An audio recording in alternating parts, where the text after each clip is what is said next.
So say aban etum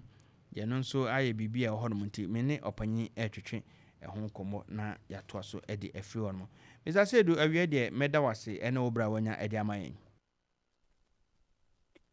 yo ina meso meda wase se wa from me o ta dwunyedi mu nyame nhyira kuma si tio asanteme tio Ghana tio ye da se pa se mre no ni wafa nso agimre se woni betwetwe komo yo meda se koko ho sensem ti ena ye pese no bedi nkomo na asoya wo di eminim se wonim de ekoso nano na aban ema omanfo te se koko ntumu no enyandru so tumusa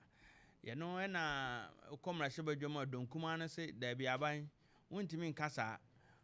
nano koko board nsem de ba ye se yaban emnya metumu ni ade no minority ni pushi sa aban no ntum aban no nso aye se wontumi no se ni ade wadaro mo ba bia wowoi ene se de osi hu koko ye ko amansan dwaman so ni ade koko hu nsem party sen ebo no kosoro wo se atumuma akuafo anase enyanko yento ye bu kakra na senate ankasa yo media beda wase na me fa akonya iso echia Ghana mai na micha kukwafu na wa mefa sa nchemu kakra we Cocoa Farmers Organization kukwafu kwa yashase tebenya anoba kwa kukwafu na ya kukwafu ntuntu ni kampo yashase bwa ya no na meno kase die yetimenya cooperative be abo kukwafu no e cooperative no ya kai nwabo afomo association say bo simi twa mu yeda na di ewo kumase ha ewo double park neno idea da ya so no Ghana Cooperative Cocoa Farmers Association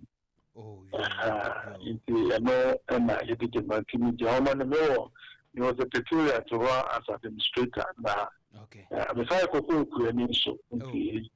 ene se yetum kura ya na yode but then say enya ni deso alamo I say we juma juma na wa ini so na we nya ehwa ketua papa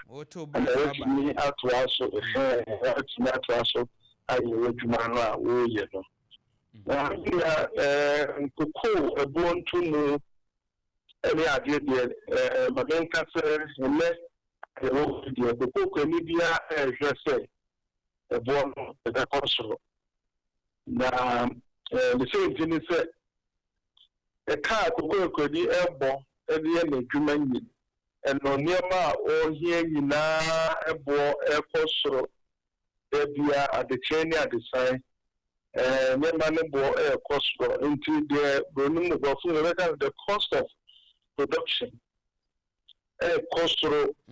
that the day na it is a bono egira fa ko a na just kwani ni de odrugu eno ye ya mencha de na ne Cocoa bono console esen ye gitimi ya ebo so a factor se na be ya gitimi yi ka ye bono firi ho a ne nya mfa so papa na any politics no ewura Cocoa adwuma mu intino on the wish as a minority and a majority nga Cocoa de enka me srepa senka it mean the politics no free mu a nka beboa esense adwuma na ye no ebrewo mu pa and this bono etimi ba na ya de meku afo no ebeboa na me gidi senka ne kwanso a ebetum na ekwafo na nya isika ebetuma bo a mo no mayo mbadwuma na said ya wuti kai no wakofa asem bia wura mu nti ni nkyere mu bi afi etwa mu no bo no course no aban no so atumu egodu Opemsuo bi saa brand mu de na yenim se de course no na ye batmanka etimi course ro kakra na ekuafo no kai ka saa semi yeah bo sumine to so dubako no de to so nwotwe November 8 2024 and aban etum first no na ye kase 48,000 per ton 48,000 cedis and that is so here 64 kilograms 1 bag na 3,000 and aban etum de call 49,600 per ton from 48,000 to 49,600 per ton. Not just 1 bag no 64 kg no. Now say na no abaye 3,100. Now it's 100 cedis and abetoso. You know me kasa sa brand na aban na otisu yi no. And I'm so enchiremu ba nintina me so me chiremu se de manfo. Na aban otisu ne that time no enyo no na wa aban mu. Na aban okono na na wa aban mu. You know, and they won't want that Sabrina no jabontin no musi. As at that time, na world market cocoa price na 6,000, okay? 6,000 umva so the bag Ghana sikama 6,000 Ghana cedis. And until mu di entia aban ade that 6,000 Ghana cedis. Now we more for 3,100 Ghana cedis. Enti no mu share aban say aban abadia any or no I mean aban 3,001 iswa want to mun koso ana chesa baby njembi jema koko board mo kra de o ma no ebetutu mun ade ye no nene aban na no oteso na wode ko 3,001 na we gina nchen wo ka no enne wo na ate akunya so no mse wa abade ne atum sanse ebrani ni na ogina bonte no se ya anye ni ye nti wa abade aye ni ye ne no na ya kwati aban so empese ne obetie ne sa na chese sa na ehon 70 yeah and na in fact we ewo mu ne say mentia mai kwa fobuafu say ijechebu no baye sa be na baye no owo nei o kan din say abana no owo so no ewie kuafo na utimi kontongo ko no enya bia 9,000. You say, opportunity 6,500 American or the 3,000 per annum. Now, Casamono, now, which year, the young year will go back to so. The American for a fully but India, no quever, okay. Sabrina no more casa 70 years, you know, be the baby can say. Nay, no quever, say. Opemsuo 6,500 no because na enkomodi bia koso ye de ka baba ne tu mu no ba 3,001 no Ghana civil society cocoa platform na ye also ye hu say o sabre bank about 4,000 anke ye ndina ebelo ba boa kwa for that thing so o hwe cocoa system no na for how family bia international bi cafe eta abani 2,500 na enyema bi na edikura ndine enya wo ase akoye de edema abaya wa basu o fia 2,500 we ba na okasa no na odi amansa kokko dwa no eni ade nyina atoto ho a na enye no kwa because e ka ne sadia na nka se ko de wo afo so eto beto o die mu eko na eze Ghana nkwa na ye dia yezisi ekwa so ba ko de wo a tam abai to mu ko 3,100 no ko de wo a eto me to mu na is about 3,400 na difference no kakra because that is the reality and only idea obetumi aye na un collapse koko you know niya enne de ekwafo no ye bondo kwa say so the car you know you may be any so you might get ye adwuma ni nyina bo nyina faako it is a so tumu a o de ntumi nkasa me de ntumi ntumo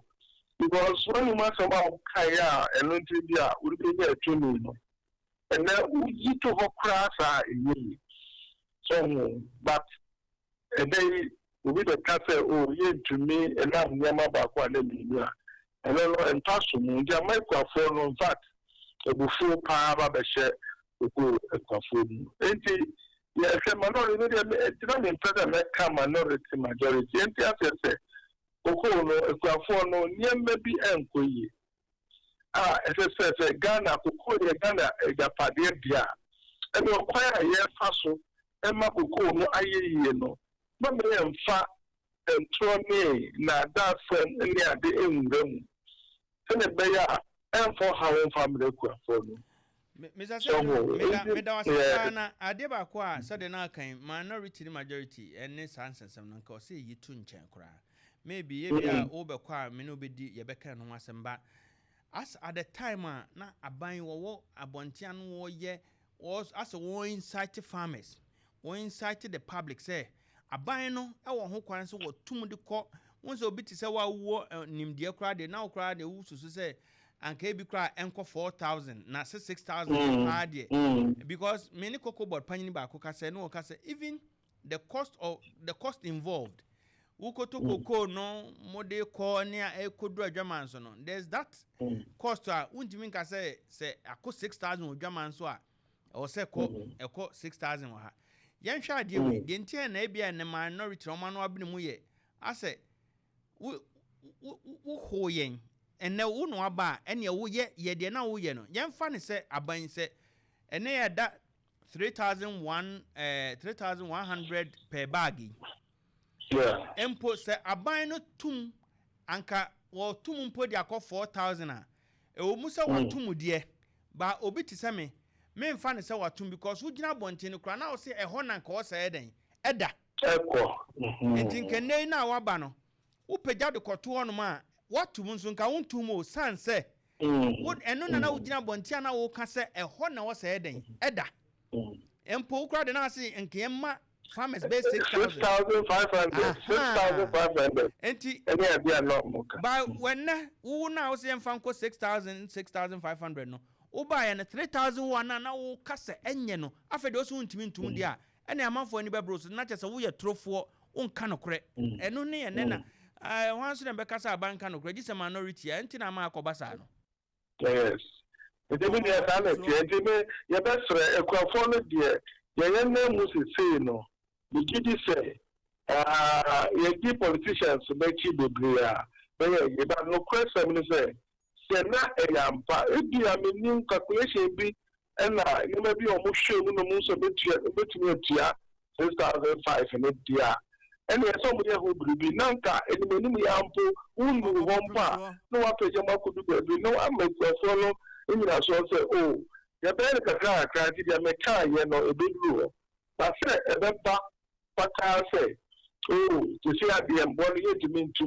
any idea. You see, I could do for that year called 3,700.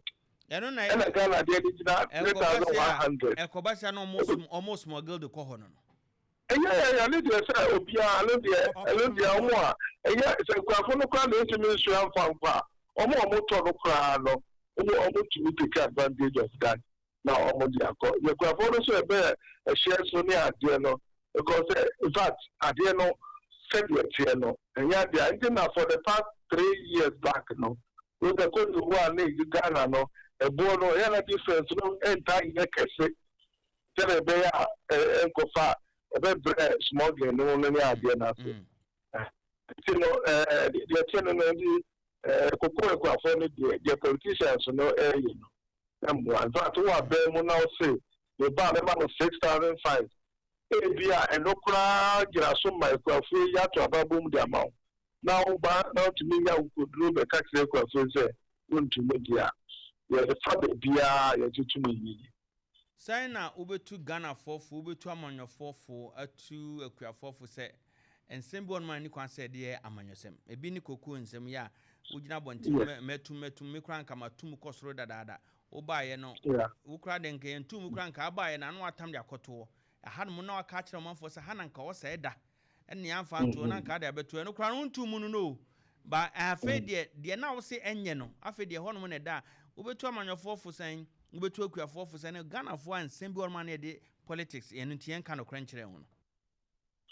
yeah de make kire me no akuafo ne se ya me emfa ya adwene ne ade enni politics na ti bebre na mom ye hwe ye dwuma no se de ye in fact ebe atwa mu no na ekwafo enni ano ye obi e kasa ye kasa sa kwa global de ne ya ka ye ho abomi ye hwe se sa atimi ye betumi aka ho asem ne aba na ti girae ne akase ye kono sa de a ene kokoko adwuma no ene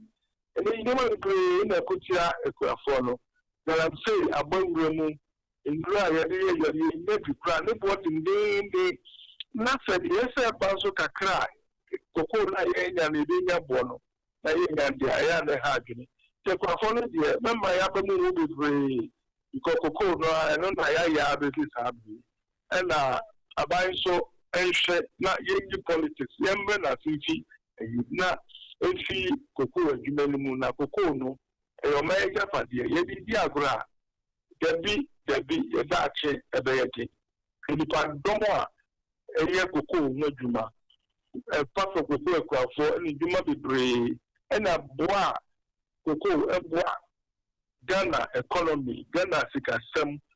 koko a koko fa ne fa oye no nyi ndi se obio wa bemu betrase na wahwe na odi edi agro the economy no na ye di no agro sa Mr. Asiedu meda wase pa no mre ne nchichi mu nso awode amaye na awie meso meda wase na mesa mi chia mi na ngoko ekuafo enyina ye bom pesa afide mu no ba ne be kɔ nanim na ya tum na jese moni age na yesera di nso no ento iyo me ni ngalo mu bi kasa wo mi amira ni da kwa se nso no to woni brim kasa be but enko ni nti e be ya mempa yese on mi na onye mu na ti be enko ye on hwe kwafo yi afi maye me da se pa no Mene Mr. Moses Djan Asiedu ena etwetwe enkomo efa koko ensensemo